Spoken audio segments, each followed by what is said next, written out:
강진 작천교회에서 김영진 전 농림부 장관이 간증 집회를 진행했습니다.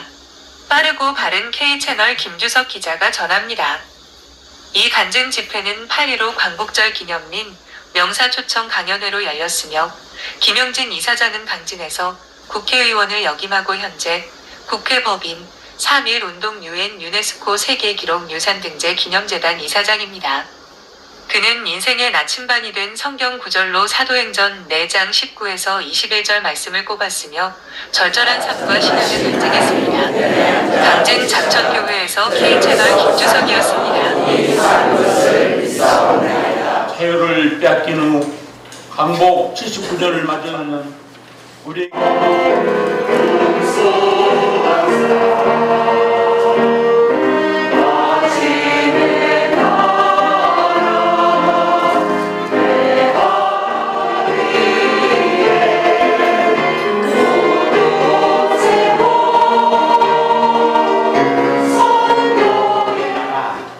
아주 귀중한 운동이 있죠. 헌법에도 쭉 나오는 4.19와 통합혁명을 각각 유네스코 세계기록 문화유산으로 등재를 하셨고요.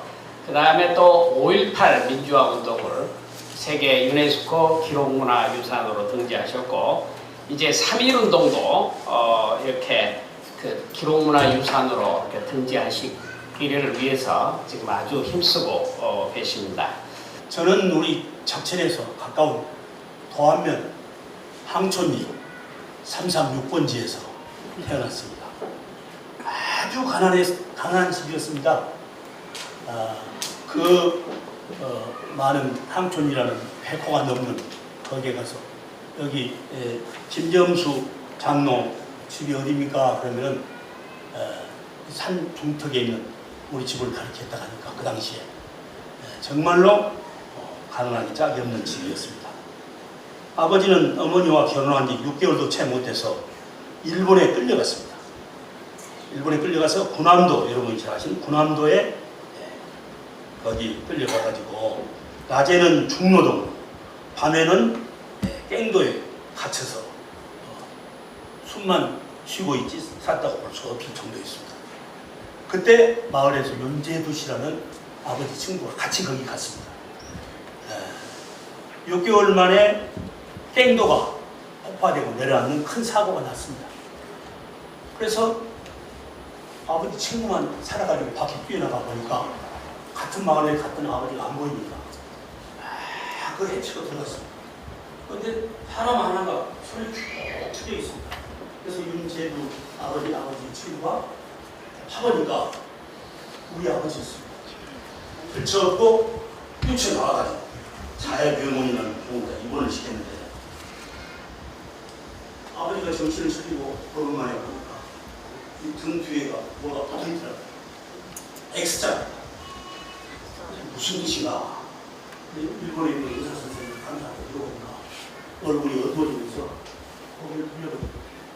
근데 그 다음날 아침에 조선 청소하는 아줌마가 조선인, 한국 사람이 그러니까 여보시오 내 등 뒤에 있는 표시가 이게 뭡니까? 그러니까 그 아줌마가 이렇게 내가 이 말을 당신한테 했다고 하면 나는 바로 그 순간 죽습니다.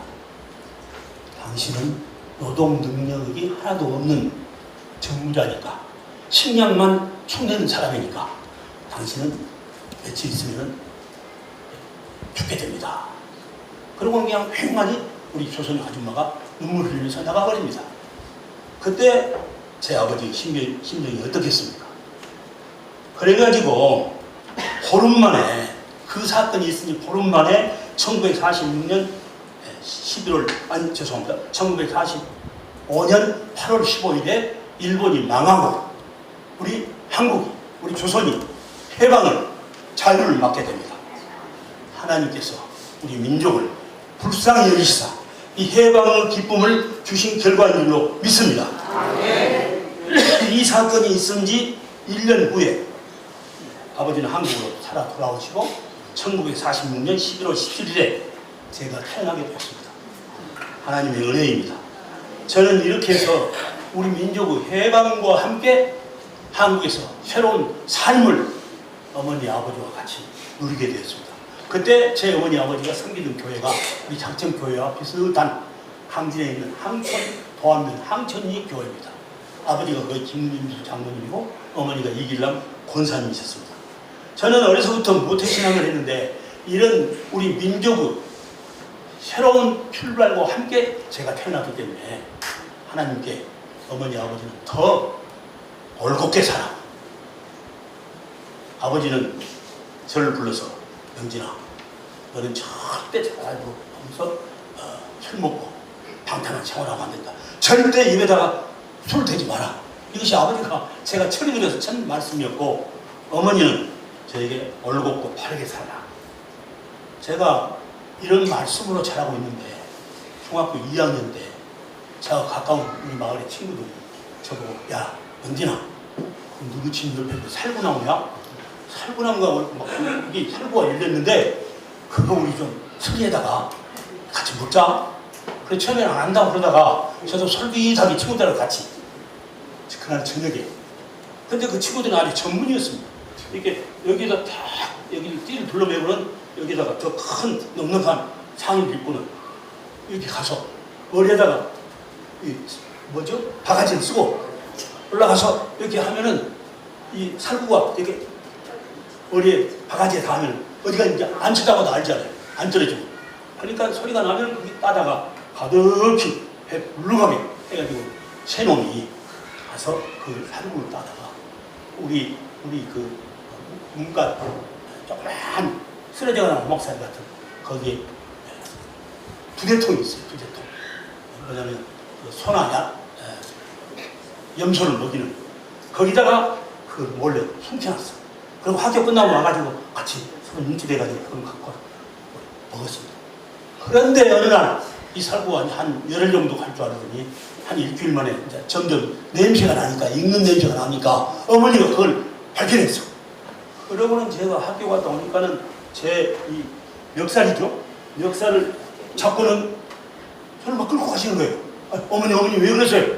그랬더니 바로 지금 항천교회 옮기기 전에 산에 있는 그 교회 그 산 꼭대기로 올라가는 거예요. 우리 마을에 한 100호가 사는데 여보시오 마을 사람들 내 말 좀 들어보시오. 우리 아들 영진이는 살구 도둑놈이래. 와 소리를 지르시는데 얼마나 제가 충격을 받고 부끄럽고 창피해가지고 어머니 잘못했어요. 용서해 주세요. 무릎을 꿇고 소용없어요. 어머니가 화가 그렇게 나신지 난 처음 봤습니다. 그리고는 집으로 다시 데리고 오시더니 이 큰 몽댕이 같은 해초리를 가지고 와가지고 저를 때리는데 저를 기절하다시피 했습니다. 그런데 그날 저녁에 어머니가 안 보입니다. 보니까 구름아집이라고 우리 집에서 저 아래 그 살구나무 집 그 아줌마한테 구름 할머니 집에 가서 어머니가 아주 좀 고집도 세시고 누구한테 잘 굽히지 않으셨어요. 자존심이 센 분입니다. 무릎을 꿇고 구름아지 우리 아들하고 우리 아이들이 용서해 주세요. 막 눈물을 흘리면서 막 잘못했다. 그걸 본 제가 우리 마음에 큰 충격을 받았습니다. 어머니가 절대로 아무 것을 탐내지 말고 올곧게 살아라고 하는 말씀을 내가 그렇겠구나. 이 사건이 제 마음 가운데 크게 잘 바뀌었습니다.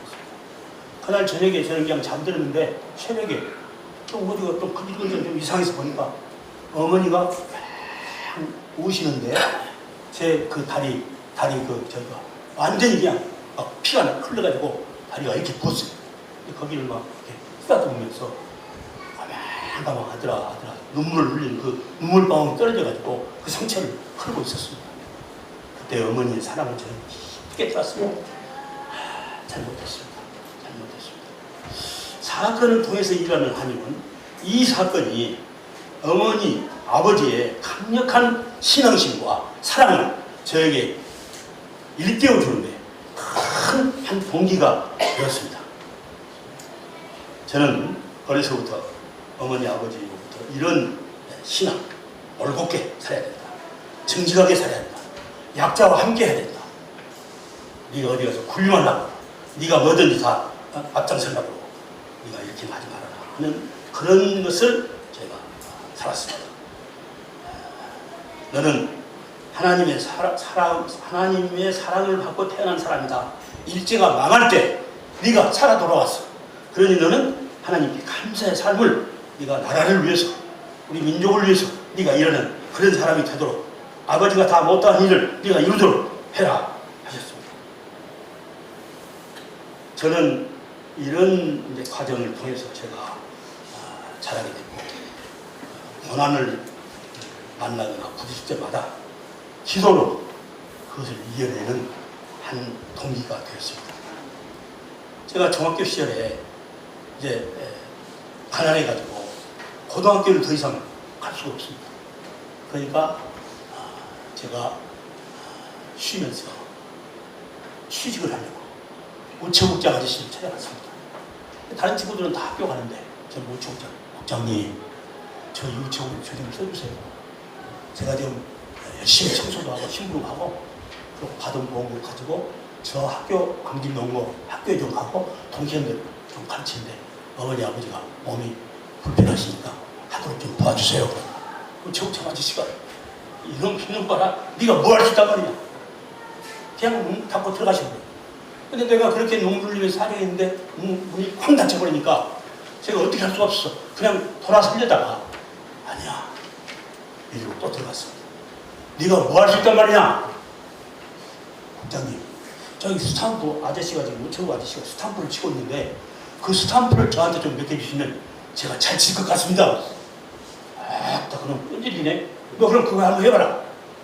근데 제가 스탬프 한번 쳐보지도 안 했던 제가 그걸 할 욕심으로 제가 하겠다고 장을 써놓고 가서 우체국 아저씨한테 스탬프 찍는 것을 제가 인계 받아가지고 이거 치려고 하는데 손이 떨려가지고 근데 그때 어린 마음에 제가 주님 이 스탬프를 좀 제가 잘 치게 해주세요. 그래서 우체국 국장님과 우체국 직원들 눈에 들어가지고 제가 여기 우체국에 취직이 되어 우리 가난하고 끈이도 잘 못 읽어가는데 학교도 좀 가고 이렇게 하게 도와주세요. 그 간절한 마음 제가 기도하면서 호소하면서 스탬프를 치기 시작했습니다.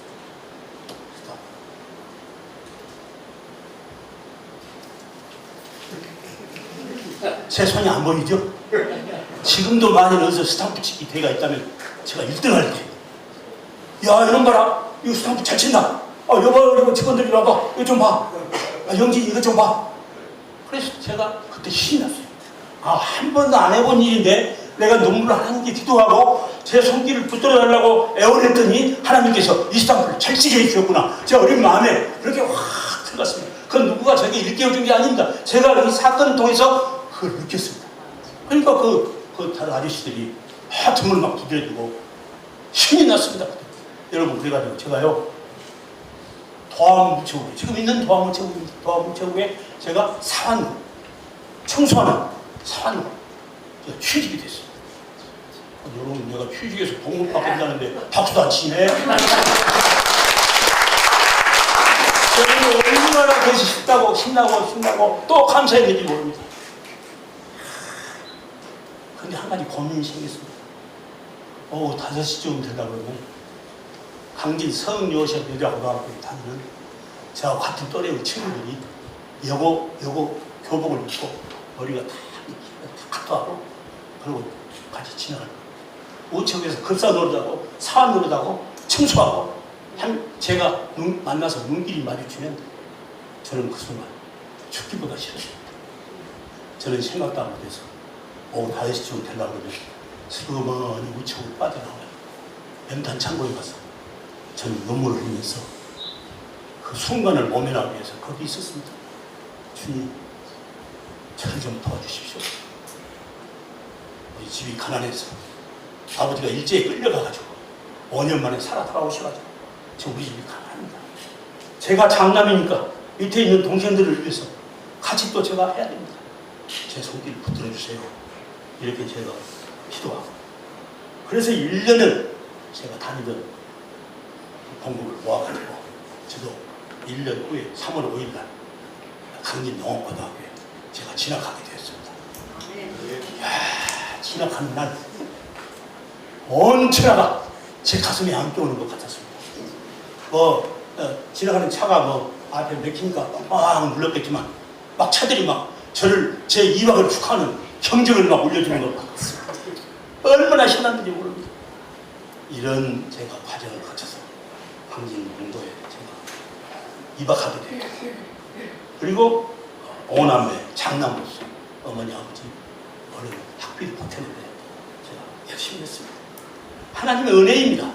이런 것들이 제가 어떻게 할 수 없습니까? 그 순간순간마다 저에게 필요한 그런 길을 인도해 주시고 제 눈물의 기도를 들어주시고 붙들어 주시고 하나님의 은혜를 그리고 애틋한 어머니 아버지의 그 사랑의 눈길이 항상 저를 때로는 아까 자기 아들을 산 꼭대기 올라가지고 동네 사람들 다 들어보시오 내 아들은 살고 돋던 놈이래요 그렇게 외치는 어머니 그 심정이 어떠시겠습니까?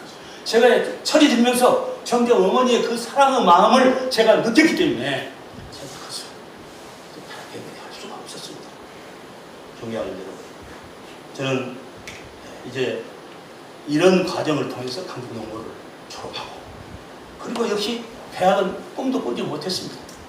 저는 농협에 임시직원으로 입사하는 시험에 제가 합격이 돼가지고 제가 강진군 농협이요. 이렇게 저는 어려서부터 강진에 강진 우체국 사원, 강진군 농협 임시직원 이것이 제 청년 시절부터의 타이틀이었습니다. 그런데 저는 이런 과정을 겪었지만 우리 교회 안에서 성가대를 하고 또 초등학교 교사 선생으로 제가 봉사를 하고 또 청년회 활동을 하고 이렇게 하면서 제가 청년회 강진군 기독교 청년회 우리 기장교단의 회장이 되고 전라남도 회장이 되고 전국 기장 청년연합의 회장이 되고 마침내는 기장 예장 통합 합동 6개 교단 NCCK 전국 청년회 회장 EYC라는 전국 회장으로 제가 활동하게 됐습니다. 하나님의 은혜입니다. 철이 들면서 저는 이 시대의 상황에 대해서 눈을 뜨기 시작했습니다. 가장 저 뼈아프게 다가온 것이 통행금지였습니다. 이 통행금지는 물론 신앙 고백적으로도 이것은 있을 수 없습니다. 다 새벽에도 잠깨어 일어나면 3시나 4시에도 2시에도 또 밤새워 기도하러 교회에 갈 수 있어야 됩니다. 그런데 일제가 남긴 잔재 오늘 우리가 8.15 광복절 해방 기념 주일을 이렇게 보내고 있습니다. 이 통행금지 하면요 4시 안에는 무조건 그 당시에는 붙들리면은 다 체포대 많이 당해가지고 벌금 물고 나가고 옥살이를 하다 나옵니다. 그리고 우리 농민들은 이 시대의 상황이 변해가지고 쌀농사에서 이제는 비닐하우스 농업으로 바꿔져가지고 쌀농사에만 매달릴 수가 없지 않습니까? 또 비닐하우스 농업이 값이 나가니까. 그런데 비닐하우스 농업하는 쪽은 특히 어떻게 됩니까? 새벽 2시나 3시에 비가 안 옵니까? 바람이 안 붑니까? 통행금지는 정말로 우리 약자인 농민의 삶을 아주 주저앉히는, 끌어안치는 잘못된 제도였습니다. 그런데 그걸 어느 한 집단이나 누구도 이건 잘못된 것이오 하고 통행금지 해제하시오 한 기록이 그 당시에 없습니다. 그래서 저는 청년 전국 회장을 하면서 이것은 일제가 남긴 잔재이다. 둘째는 우리 농업 방식이 이제는 바꿔졌기 때문에 우리 농민들도 새로운 시대의 상황에 맞는 비닐하우스 농업을 하는데 이렇게 피해를 입지 않도록 이렇게 해야 된다 하는 등등의 여러 가지 내용을 적어가지고 최초 통행금지 해제 운동을 강진에서부터 시작했습니다. 우리 기장교단에 시국에 대해서 올곧게 발언하고 하는 그런 분들과 같이 교단하고 목사님들하고 해서 그런 일을 추진했습니다. 나중에는 대엄 당국에서 부족한 저를 체포에다가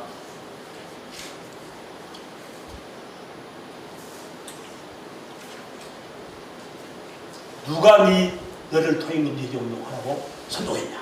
너 돈을 얼마 받았냐? 너 김대중이로부터 네가 사줘받은 거 아니냐? 이런 식으로 저를 몰아붙였습니다. 그러나 저는 끝까지 아닌 것은 아닙니다. 제가 그렇게 버티고 있는데 제가 감옥에 있으니까 우리 강진 지역에 이제 강진읍교회, 작천교회, 어떤 우리 기장교회를 중심으로 한 성도님들과 특히 전남노회까지 이제 전남노회 그때 시국 상황에 대해서 얼마나 바른 말을 했습니까? 우리 기장에서. 저 우리의 이 통행금지 해제 운동에 대해서 정면으로 맞서는 그런 일이 벌어졌습니다. 그래가지고 이것이 점점 전국으로 퍼지고 그래가지고 나중에는 마침내 통행금지가 1982년 8월에 해제되는 그 동기가 우리 기장로부터 또 우리 강진 지역에서부터 시작돼서 통행금지, 야간 통행금지가 깨끗하게 해제됐습니다. 약한 자들에서 강하게 하시는 좋으신 우리 주님의 은혜가 함께 하신 결과인 줄로 믿습니다. 네. 존경하는 여러분, 이것은 제가 이렇게 담담하게 보고 드리지만 그 당시에 우리 지역에 있는 농어민들 또 우리 교단 말고도 다른 타 교단의 정의를 위해서 올곧게 활동하고 한 분들 수고, 헌신 많은 사람들이 고난을 받고 또 이렇게 했습니다. 그런 분들은 기도와 헌신과 수고가 아니었으면 오늘 우리는 이런 과정을 얘기도 하기가 어려웠을 것입니다. 그러나 이 일이 상당한 계기가 되어가지고 유신 독재 철폐 전남민주회복 국민협의회 거기에 또 전국협의회 회장이었던 함석은 선생님, 전남광주회장이었던 홍남순 선생님, 고려대학교 이문영 교수님, 재헌국회의원이었던 이승학 장로님 등이 부족한 저를 통행금지 해제 운동의 불씨를 켰다 해가지고 저와 같이 전국을 다니면서 저를 소개하시고 또 저는 신이 나가지고 이게 증언하고 간증하고 이런 활동을 계속 하게 됐습니다. 오늘 부족한 제가 여기에 있게 된 것은 하나님의 은혜입니다. 또 우리 강진 지역의 농어민들, 또 성도님들, 그리고 다 지역의 많은 분들이 그동안 우리들의 이런 농민 주권과 삶을 올곧게 하기 위한 농민운동, 민주화운동 참여하신 원로와 그런 분들의 희생과 헌신이 오늘은 저희들이 되어 있다고 저는 감히 그렇게 주장합니다. 이제 이렇게 활동하니까 어느 날은 동교동, 여러분 동교동이라고 아시죠? 김대중 동지가 계신 동교동. 그 당시 동교동에 권노학 의원이라는 분이 저한테 전화 왔어요. 김 회장, 청년 회장, 나 권노갑입니다. 예, 안녕하십니까. 선생님이 좀 빨리 만나자고 합니다. 그래서 제가 동교동으로 갔습니다. 그랬더니 저기 방에 그쪽으로 인도를 해요. 가보니까 거기에 민주화 운동하는 원로와 어른들이 가득히 앉아 계세요. 그래서 제가 들어갔습니다. 근데 저를 데리고 그 지하실로 데려가요. 우리 기독교 청년회장 그동안 통행금지 해제 운동도 하고 인권운동, 민주화운동 하다가 고문도 받고 걱정을 많이 했는데 그 수고에 대해서 격려를 드립니다. 그런데 내가 오늘은 부탁이 있어서 왔습니다. 평민당이라는 당을 조직해가지고 우리가 민주화운동, 이런 농민운동 이걸 제대로 좀 하라니까 김 회장이 농민운동 기독교 쪽으로 추천돼 있고 하니까 와서 같이 합시다. 근데 제 마음 가운데 예가 안 나와요. 제 마음 가운데. 그래서 제가 그냥 이렇게만 있었습니다. 그랬더니 왜 대답을 안 하시고 제가 기독교 청년회 회장을 6개 교단 대표를 맡고 있고 또 한데 제가 만일 이렇게 선생님 말씀 듣고 내가 정치권에 들어가면 그래 김영신이가 국회의원 뭐 되고 뭐 정치권에 생각이 나가지고 그동안에 그 난리였구만 그렇게 할 겁니다. 그러니 제가 마음대로 회장이면 할 수가 없습니다. 제가 가서 그분들하고 상의하고 그러고 그 다음에 선생님을 제가 정식으로 찾아뵙겠습니다. 제가 그랬습니다. 그러니까 김대중 선생님 얼굴이 서운한 얘기가 쫙 끼어져요. 그러니까 제가 나간 뒤에 이 얘기 들어보니까 김대중 총리가 그 지하에서 내가 했던 얘기를 그대로 그 원로 어른들한테 옮기면서 저러니까 김영진 의원이 나한테 필요하다니까 김대중 총리가 그렇게 했다고. 그리고 저는 그 다음에 우리 기장 청년회와 예장 감리교 합동 등 청년 대표들을 만나가지고 이 내용을 그대로 보고 있습니다. 그랬더니 거기서 갑론을박이 벌어졌습니다.